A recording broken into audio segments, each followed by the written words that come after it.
Hello ယုံကြည်သူဓမ္မမိတ်ဆွေရောက်စီတိုင်းအားလုံးပဲသခင်ယေရှုနာမ၌မင်္ဂလာပါလို့နှုတ်ဆက်ပါတယ်ဒီနေ့မှာကျွန်တော်အနေနဲ့ဓမ္မမိတ်ဆွေရောက်စီတိုင်းကိုခွန်အားပေးဝေငှခြင်းနဲ့အရာကပါလဲဆိုတော့အရင်နေ့နဲ့မတူတဲ့အရာလေးပေါ့နော်ပါလဲဆိုတော့တက်တည်ခံချက်ဖြစ်ပါတယ်ဘာဖြစ်လို့လဲဆိုတော့ပြီးခဲ့တဲ့ဗီဒီယိုဖိုင်မှာကျွန်တော်ဗာပြောသွားလဲဆိုတော့ဖခင်သခင်ကျွန်တော်အိမ်မက်ယူပါယုံပေးတယ်အိမ်မက်ယူပါယုံပေးတဲ့အခါမှာကောင်းကင်ကလေရင်ပြန်ပြက်ကြတယ်ပေါ့နော်မြေကြီးမှာလည်းစစ်ဖြစ်နေတယ်လို့ပြောတဲ့အတိုင်းပဲကျွန်တော်ပြောပြီးတဲ့ညခင်းမှာပဲဖခင်ကအိမ်မက်ယူပါယုံပေးတယ်ပေါ့နော်မနက်ခင်းမှာဒါသတင်းတစ်ခုမှကြည့်တဲ့အခါမှာဘာတွေ့ရလဲဆိုတော့ဒီ American နိုင်ငံရဲ့ဒီ F-16 fighter jet ပေါ့နော်တစီးကသူတို့stamp ပြိုင်ပွဲလုပ်ရင်မတက်နဲ့တစီးကဆက်ချွတ်ယူပြီးတော့ပြက်ကြတယ်ဆိုတော့ကျွန်တော်ပြောပြသွားတယ်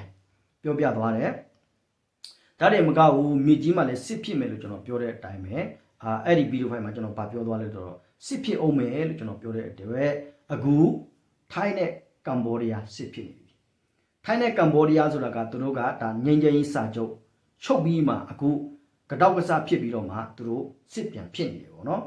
ဒါကြောင့်မို့ကျွန်တော်ဗာပြောချင်တာလဲဆိုတော့အခုနောက်ဆုံးသောကာလမှာဖခင်ကလူတိုင်းကိုဖွင့်ပြခြင်းနဲ့လူတိုင်းကိုဖော်ပြခြင်းအတိကတင့်ရဲ့စာငတ်ခြင်းအတိကတင့်ရဲ့ဖျားသခင်ပေါ်မှာထားတဲ့စိတ်ကတင့်ရဲ့စိတ်တန်းဖို့လိုအပ်တယ်တင့်ရဲ့စိတ်ဖြောင့်တန်းဖို့လိုအပ်တယ်ဒါကြောင့်မို့ဖျားသခင်ကတင့်ကိုအသုံးပြုခြင်းနဲ့အတိကတင်က compromise မလုပ်ဖို့နောက်တစ်ချက်ကဘာသာရေးနဲ့ဝိညာဉ်ရေးကိုမတွဲဖို့ဘာသာရေးဆိုတာဘာသာရေးဝိညာဉ်ရေးဆိုတာဝိညာဉ်ရေးဘာဖြစ်လို့လဲဆိုတော့ဝိညာဉ်လူကဘာသာရေးထဲမှာတွားချုပ်လို့မရတယ်လို့ဘာသာရေးလူကလည်းဝိညာဉ်ထဲမှာတွားချုပ်လို့မရဘူးဘာဖြစ်လို့လဲဆိုတော့ဘာသာရေးကလူကဥဆောင်တာဝိညာဉ်ရေးဆိုတာဖခင်ကဥဆောင်တာဒါကြောင့်မို့သင်ကဝိညာဉ်လူဖြစ်တယ်ဆိုရင်ဖခင်သခင်ရဲ့ဥဆောင်ခြင်းဖခင်သခင်ရဲ့ဖွင့်ပြခြင်းဖခင်သခင်ရဲ့စကားတော်အတိုင်းသင်ဘက်ကလှုပ်ဆောင်ဖို့လိုအပ်တယ်ဆိုတော့ကျွန်တော်အနေနဲ့ပြောချင်ပါတယ်ခွန်အားပေးချင်ပါတယ်ဘာဖြစ်လို့လဲဆိုတော့အခုကနောက်ဆုံးသောကာလဖြစ်တဲ့အတွက်ဖခင်ကကျွန်တော်ကိုဖော်ပြတယ်လို့သင်ကိုလည်းဖော်ပြခြင်းအတိကတင့်ဘက်ကစာငတ်ခြင်းနဲ့အတိကတင်ကဖျားကိုတမန်တရားနဲ့ကိုးကွယ်တဲ့သူဖြစ်ဖို့ဖျားသခင်ကအလိုတော်ရှိတယ်အာမင်ဟာလေလုယာ praise the Lord โอเคဒါကြောင့်မို့ဖျားသခင်ကကျွန်တော်ကိုဖွင့်ပြတဲ့အတိုင်းဒီလိန်ပြန်နေပြက်ကြတယ်ဒီလိန်နဲ့ပတ်သက်လို့ပေါ့နော်ဒါကြောင့်မို့ကျွန်တော်တို့ဒီ2025ထဲမှာဆိုကျွန်တော်ကြည့်လိုက်လို့ချင်းလိန်နေအမြဲတမ်းပြက်ကြတာတွေ့ရတယ်ပြီးရင်လိန်နဲ့လိန်နဲ့ကျွန်တော်ကြည့်တဲ့အခါမှာလိန်နဲ့ပတ်သက်တာကျွန်တော်ကြည့်တဲ့အခါမှာဒါလိန်နေတနိုင်ငံနဲ့လေပိုင်နဲ့ထဲမှာကြော်လွန်ပြီးတော့မှသူတို့တွေရန်စတာလို့ဘာလို့လောက်တဲ့ဟာတွေတွေ့ရတယ်ပေါ့နော်ဥပမာကျွန်တော်ဖျားသခင်ကျွန်တော်အိမ်မက်ယူပါယူပေးပြီးတဲ့နောက်ပိုင်းမှာဘာတွေ့ရလဲဆိုတော့ဒီတရုတ်နဲ့ဒီရုရှားဒီတိုက်လေတွေကသူတို့ကအတူတူပေါင်းပြီးတော့မှစီလေကျင့်နေဆိုပြီးတော့မှဂျပန်ရဲ့လေပိုင်နဲ့ထဲကိုဒါဝင်ပြီးတော့မှဟန်ပြတာလို့ရန်စတာလို့သူတို့လှုပ်သွားတယ်ပေါ့နော်ဒါကြောင့်မို့ဒီຢာတွေကြည့်ချင်းအားဖြင့်လိန်နဲ့ပတ်သက်တာတွေကိုလည်းဖခင်ကဖွင့်ပြတယ်ဆိုတော့ကဒီအခုကျွန်တော်ရဲ့မျက်မှောက်ရေးရမှာလိန်တွေကအင်မတန်မှအရေးကြီးတဲ့အရာတွေဖြစ်တယ်။ဘာဖြစ်လို့လဲဆိုတော့ဒီဝေဟင်ကနေပြီးတော့ပစ်လိုက်တဲ့ဒီလက်နက်တွေကပို့ပြီးတော့မှဒီမြေပြင်မှာပစ်တာထက်ပို့ပြီးထိရောက်တယ်ပေါ့နော်။ဥပမာထားလိုက်ပါတော့ဒီအောက်ကနေပစ်တင်တဲ့ခဲနဲ့အပေါ်ကနေပစ်ချတဲ့ခဲအပေါ်ကနေပစ်ချတဲ့ခဲကပို့ပြီးထိရောက်မှုရှိအောက်ကနေပစ်တင်တဲ့ခဲကတိတ်ပြီးတော့ထိရောက်မှုမရှိဘူးပေါ့နော်ထိုနည်းတူပဲအခုကျွန်တော်ရဲ့မျက်မှောက်ရေးရမှာလူတွေကတော်တော်များများဒီ